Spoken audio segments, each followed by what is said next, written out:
Good day, sisters and brothers of St. Mark's. Pastor Gus here with another weekly message, Pastor's Message.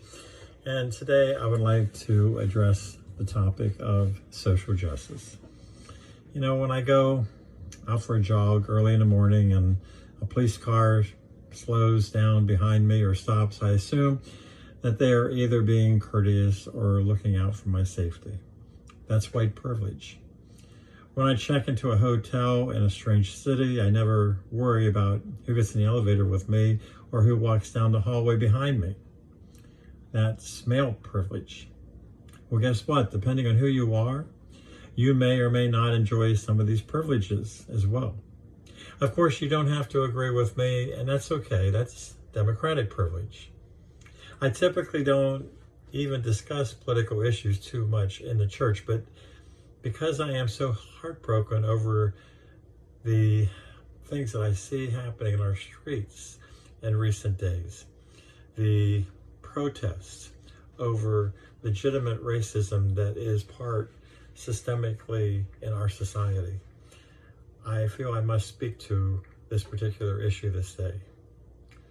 Yes, I am heartbroken. This time it's over the murder of George Floyd and so many other African American people that I call my sisters and brothers in this country, who have been senselessly and callously killed. And I'm heartbroken over the incendiary response by men and women who refuse to stand up and take notice. Even worse, I'm heartbroken over the racist response of so many people that I consider my fellow Americans. When I was a little boy, I attended Jefferson Elementary School in a city that many of you might know, Altoona, Pennsylvania. And we recited the Pledge of Allegiance every single morning I went to school.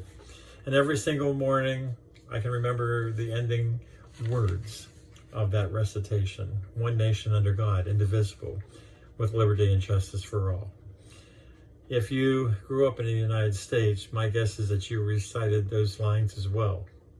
And ironically, so did all the people who support systemic racist activities and racist policies.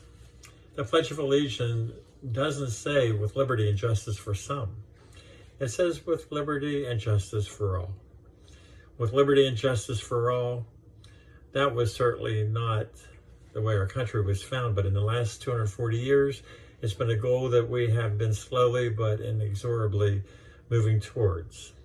As I see the situation, that leaves nothing for debate, nothing to be discussed, and nothing to question. Liberty and justice for all means just that. Liberty and justice for all, because that's an American privilege. And spiritually speaking, it's a God-given privilege and right. And so, as I close the message today, I know that you notice I'm wearing my mask. And I think that is what Bishop Curry sometimes refers to these days as the new symbol for love. Caring for one another, not just for ourselves. And I think that's also the topic for this pastor's message: caring for one another. We are each other's sisters and brothers keepers.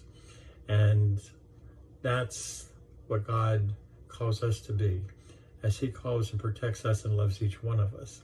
Not some of us, but all of us. God bless you as you meditate on these words in this message this week. God be with you and stay well. Pastor Gus.